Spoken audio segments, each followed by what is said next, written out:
Kerala traditional റൗണ്ടാണ് ഇന്ന് നമ്മൾ ചെയ്യാൻ പോകുന്നത്. ഇപ്പം എന്തായാലും മലയാളിത്തമുള്ള നമുക്ക് എല്ലാവർക്കും വളരെ മലയാളികൾക്ക് എല്ലാവർക്കും അറിയാവുന്ന നമ്മുടെ വീട്ടിലെ ഒരു ഡിഷാണ് നമ്മൾ ചെയ്യാൻ പോകുന്നത്. അതുകൊണ്ട് നമ്മുടെ പേര് തന്നെ നമ്മൾ ആ ഒരു ലാളിത്യത്തോടു കൂടിയാണ് നമ്മൾ ആ പേരിട്ടിരിക്കുന്നത്. എന്താണ്? എൻ്റെ വീട്ടിലെ തീയൽ. വെറും തീയലല്ല, ഉള്ളിത്തീയൽ. ഉള്ളിത്തീയൽ.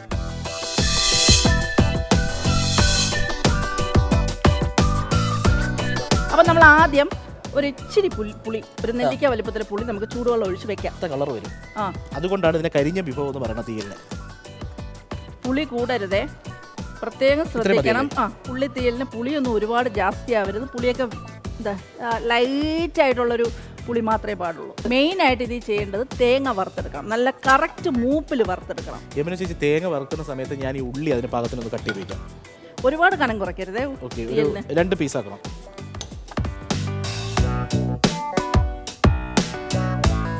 ഉള്ളി ഒരുപാട് കനം കുറച്ചരിയരുത്, കാരണം നമ്മൾ തീയൽ കൂടി ഉള്ളിത്തീയലാണ്. അപ്പം ഉള്ളി വേണം നമുക്ക് കഴിക്കാൻ. അതെ, കിടക്കണത്. അപ്പം ആ ഉള്ളി കുറച്ച് കനം കൂട്ടി തന്നെ അരിഞ്ഞു വെക്കണം. തേങ്ങ ഇടുകയാണേ.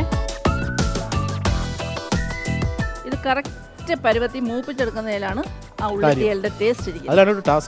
അതാണ് കൈ എടുക്കാൻ നമ്മൾ ബ്രൗൺ കളർ വരണം. ഇതിലോട്ടെ ഒരതള് കരിയാപ്പിലയും ഇടുവോ, നല്ലതാ അരയ്ക്കുമ്പോൾ ഒരു ഫ്ലേവറാണ്. ഇനി ഒരു ചെറിയ ഉള്ളി ആയതുകൊണ്ട് 2. ഇനി ഒരു വറ്റൽമുളക് കൂടി ഇട്ടു.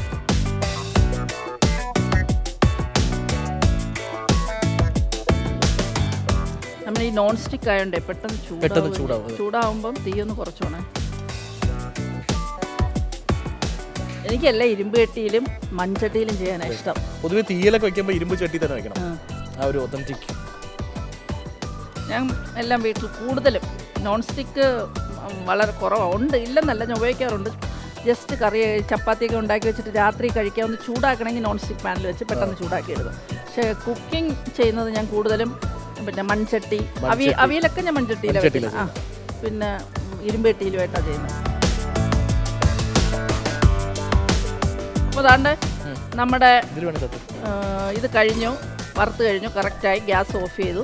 ഇനി ഇതിലേക്ക് ഇച്ചിരി മുളക് പൊടി ഇട്ട് ഒരു 2 സ്പൂൺ മുളക് പൊടി ഇടും. ഗ്യാസ് ഓഫ് ചെയ്തിട്ട് വേണം പൊടിയിടാൻ. മല്ലിപ്പൊടി കുറച്ച് കൂടുതൽ വേണം. തീയലിന് എപ്പോഴും മല്ലിപ്പൊടിയാണ് ഒരു ഇത് കിട്ടും. ഓക്കെ. മഞ്ഞൾപ്പൊടി ലേശം ഒരു നുള്ളു മതി, കാരണം മഞ്ഞൾപ്പൊടി ഇട്ട് ഇത് കറുത്ത് തന്നെ ഇരിക്കണം. മതി. അപ്പോൾ ഇതൊന്ന് ജസ്റ്റ് ഒന്ന് തണുത്തിട്ട് മിക്സിയിലാണ്. അപ്പോൾ ഇത് നമ്മൾ വെള്ളം ചേർക്കാതെ അരച്ചെടുക്കണമെന്ന് പറഞ്ഞതിൻ്റെ കാര്യം, നമ്മൾ വെള്ളം ചേർത്ത് കഴിഞ്ഞാൽ അതിൻ്റെ കളർ പോവും, വെളുത്തിരിക്കും തീയൽ. വെള്ളം ചേർക്കാതെ അരയ്ക്കുമ്പോൾ നല്ല കറാന്നിരിക്കും. എന്നിട്ട് നമ്മൾ അരപ്പ് ഉള്ളിയിലിട്ട് ഇളക്കുമ്പോൾ നമുക്ക് കുറച്ച് വെള്ളം ചേർക്കുമ്പോൾ അത് കറക്റ്റ് ആയിരിക്കും. പക്ഷെ അരയ്ക്കുമ്പോൾ നമ്മൾ വെള്ളം ചേർക്കാതെ അരച്ചെടുക്കണം. ഇത് തണുത്തു, ഒന്ന് മീഡിയം ആയി നമുക്ക് അരയ്ക്കാം. നല്ല മണമുണ്ട് ഇപ്പോഴേ കേട്ടോ. മസാലയൊക്കെ ഒന്ന് ചൂടിൽ കറക്റ്റ് മൂത്തില്ലേ? കറക്റ്റ്.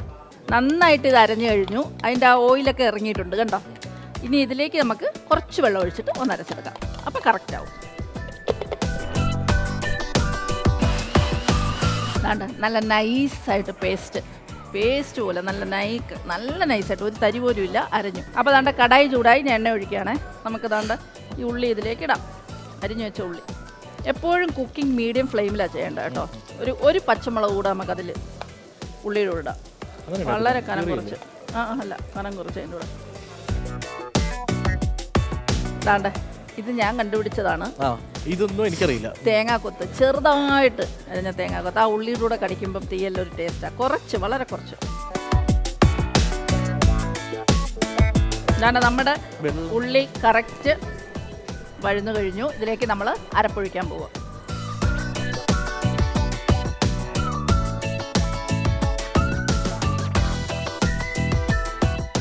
നമ്മളിതിൽ ഉപ്പിട്ടിട്ടില്ല. നമ്മൾ ജാർ ഒന്ന് കഴുകിയത് അതും കൂടെ ഒഴിക്കുകയാണ് ആ കൂട്ടിൻ്റെ. ഈ പുളിയും കൂടെ ഒഴിക്കോ, എന്നിട്ട് നമുക്ക് നോക്കിയിട്ട് ബാക്കി ചേർക്കാം. മതിയാവും.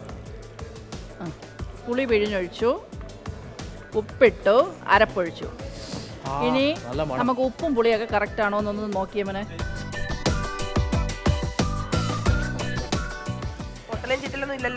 കറക്റ്റ് മണമടിച്ചെത്തിയതാണോ അതോ എന്ത് മണമാണ് കിട്ടുന്നത്? മണം കേൾക്കുകയല്ല, മണം ആസ്വദിക്കുക. ഗോളടിച്ചു രാവിലെ. എന്തും മണമാണ് ആസ്വദിക്കുന്നത്. ഞാൻ നേരത്തെ അവിടെ ഉള്ളി വഴറ്റുന്ന ഒരു സാധനം കേട്ടപ്പോഴേ മനസ്സിലായി. ഉള്ളിയുടെ മണം അടിച്ചപ്പോഴേ ഇത് ഇച്ചിരി പോലും ഞാൻ ഈ ഉള്ളി തീർന്ന് കഴിച്ചോട്ടെ. അങ്ങനെ പറയൂ. ഉപ്പും പുളിയൊക്കെ ഒന്ന് പറയൂ. ഒഴിച്ചതേ ഉള്ളൂ. എന്തെങ്കിലും കുറ്റം വന്ന് എന്റെ തലത്തിൽ വെച്ചാൽ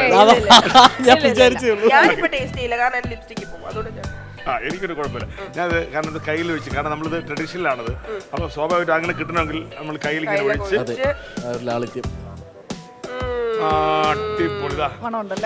നമ്മളിങ്ങനെ സ്മെല്ല് ചെയ്തിട്ട് 2 സെക്കൻഡ് നിന്ന നാവിലൂടെ ടേസ്റ്റ് ചെയ്യുന്ന ശേഷം ഒരു ഫീൽ ഉണ്ട്.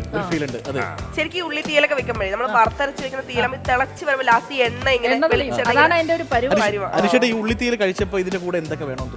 ചോറ്, നല്ല ചോറ്, ചൂട്, ചെറു ചൂട്, ഒരു പപ്പടം, ഇച്ചിരി തൈര്, ഇച്ചിരി അച്ചാറ്, നാരങ്ങയുടെ ഇത് തന്നെയാണ് ഞങ്ങളുടെ ഫുഡ് ആർട്ട് എന്ന് ചെയ്യാം. നമ്മള് നല്ല കളർ കോമ്പിനേഷൻ ഉണ്ട്. ഞാൻ പിന്നെ താഴെ ആയിപ്പോയി.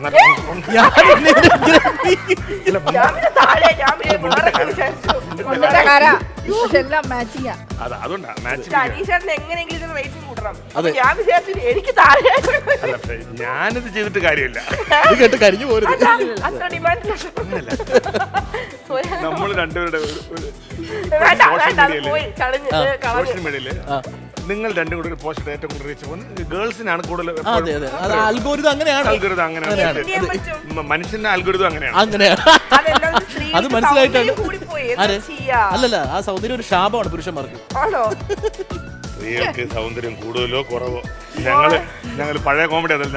ഞങ്ങൾ പൊട്ടെഴുതാറില്ല, പൊട്ട് കുത്താറില്ല, കണ്ണെഴുതാറില്ല, ലിപ്സ്റ്റിക് ഇടാറില്ല.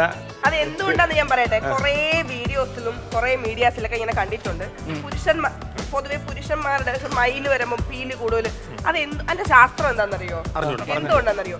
കാരണം അങ്ങനെ ബേസിക്കലി അങ്ങനെയാണെങ്കിലും സ്ത്രീകൾക്ക് ആകർഷിക്കാൻ വേണ്ടിയിട്ടാണ്, സ്ത്രീകൾക്ക് ആകർഷണം കിട്ടാൻ പണ്ട് പോലും ഈ ബേസിക്കലി പറയട്ടെ, സ്ത്രീകൾക്ക് ആകർഷണം കിട്ടാൻ വേണ്ടിയിട്ടാണ് പുരുഷന്മാർക്ക് അങ്ങനെ എക്സ്ട്രാ ഇത് കിട്ടിയിട്ടുള്ളത്. നിങ്ങൾക്ക് എന്താ എക്സ്ട്രാ മയില് ഇപ്പൊ ഈ പറഞ്ഞു വരുന്നത് അട്രാക്ട് ചെയ്യാൻ വേണ്ടിയാണ് നമുക്ക് ഇത്രയും സൗന്ദര്യം പുരുഷന്മാർക്ക്. നോ, കാരണം സ്ത്രീകളെ അട്രാക്ഷൻ കിട്ടണമെന്നുണ്ടെങ്കിൽ പുരുഷന്മാർക്ക് സ്ത്രീകളെ വേണമെന്നുണ്ടെങ്കിൽ അവരെ അട്രാക്ട് ചെയ്യണം. കണ്ടന്റ് ഉള്ള ആർക്കാണ്?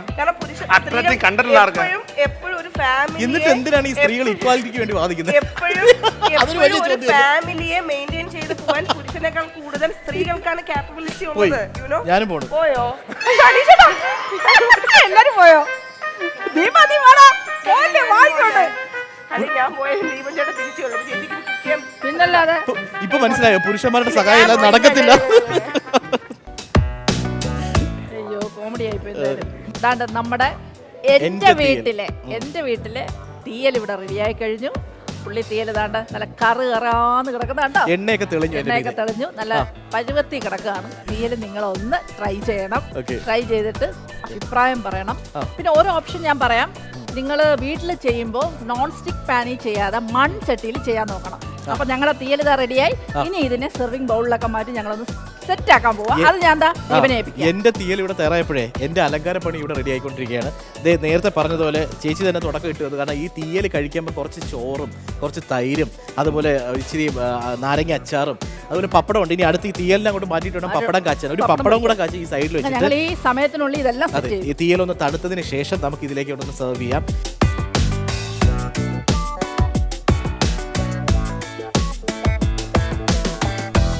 എൻ്റെ വീട്ടിലെ ഉള്ളിത്തീയൽ റെഡിയായി കഴിഞ്ഞു. ഇനി നമുക്ക് ടേസ്റ്റിൽ കാണാം. പക്ഷേ ഇതോടൊപ്പം ഉടനെ ഫൈനൽ ഒരു അലങ്കാര പണിയും കൂടെ ഉണ്ട്. അതാണ് പപ്പടം കാച്ചത്. പപ്പടം കാച്ചത് എണ്ണയിൽ ഇച്ചിരി വെളിച്ചെണ്ണയിൽ ഇച്ചിരി വെള്ളം ഉണ്ടായിരുന്നു. അതാണ് ചേച്ചി പേടിച്ച് ഇങ്ങോട്ട് മാറി ഇതോടെ പപ്പടം കാച്ചാൻ പോയത്. അതും കൂടെ കഴിഞ്ഞു കഴിഞ്ഞാൽ റെഡി ടു ഈറ്റ് ആണ്.